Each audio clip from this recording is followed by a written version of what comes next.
50 টাকা বিক্রি করতে পারেন, 52 করতে পারেন, আপনি 860 টাকা কেন নিলেন? বেশি মূল্য নেওয়ার কারণ কি? মূল্য তালিকাকে গোডাউনে রেখে দিয়েছেন, ভুলে নিয়েছেন 60 টাকা, ভুলে তো আপনি 840 নিতে পারতেন। ভোক্তাধিকার সংরক্ষণ আইন অনুযায়ী 5000 টাকা আর্থিক জরিমানা করা হলো।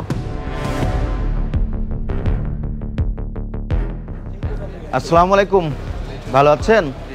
জাতীয় ভোক্তা অধিকার সংরক্ষণ দপ্তর। সয়াবিন তেল কত করে বিক্রয় করছেন? 850। সত্য?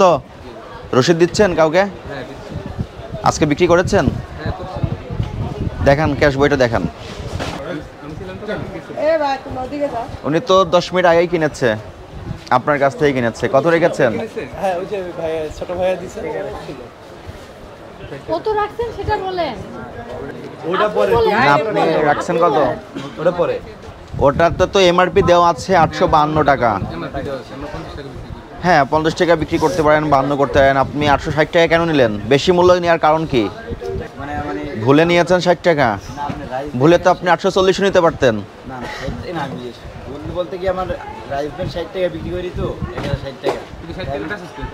সয়াবিন তেল আছে আপনার এখানে? কনজিউমার প্যাক কতগুলো প্যাকেট আছে?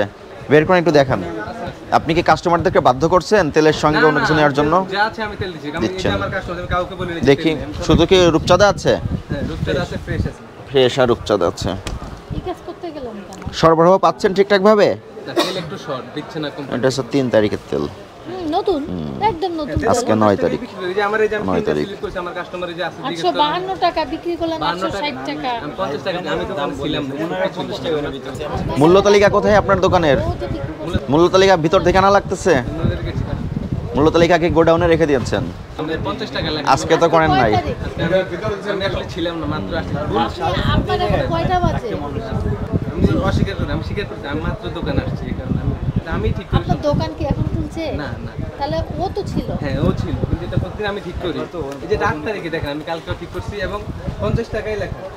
আমি কাউকে বলি 60 টাকা, এই যে আমার স্লিপ আছে, এই যে আমার কাস্টমার খবর ওনারা জিজ্ঞাসা করতে 50 টাকাই বলছি। আপনি যে এমআরপি থেকে বেশি মূল্য নিয়েছেন, অপরাধ হয়েছে ভোক্তাধিকার সংরক্ষণ আইনের, আপনি স্বীকার করেন? জি জি, আমি যে টাকাটা অতিরিক্ত ওনার কাছ থেকে নিয়েছেন ওই টাকাটা ওনাকে ব্যাক করে দেন। আর এর বাইরে আপনাকে ভোক্তাধিকার সংরক্ষণ আইন অনুযায়ী 5000 টাকা আর্থিক জরিমানা করা হলো।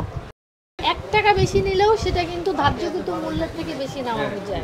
আর মূল্য তালিকা এখনই হালনাগাদ করে ফেলেন। মসুর ডাল কত করে বিক্রয় করছেন? 130 27 টাকা, কিন্তু 30 টাকা। এলাচ এলাচি আমাদের 4900 টাকা কিনে আর কি, 5000 টাকা বিক্রি, প্রচুর 100 গ্রাম। এলাচের দাম বৃদ্ধি পেয়েছে। সবসময় দেখি তো বাসায়, এই জন্য আপনাকে দেখে সালাম দিলাম আর কি। ঠিক আছে।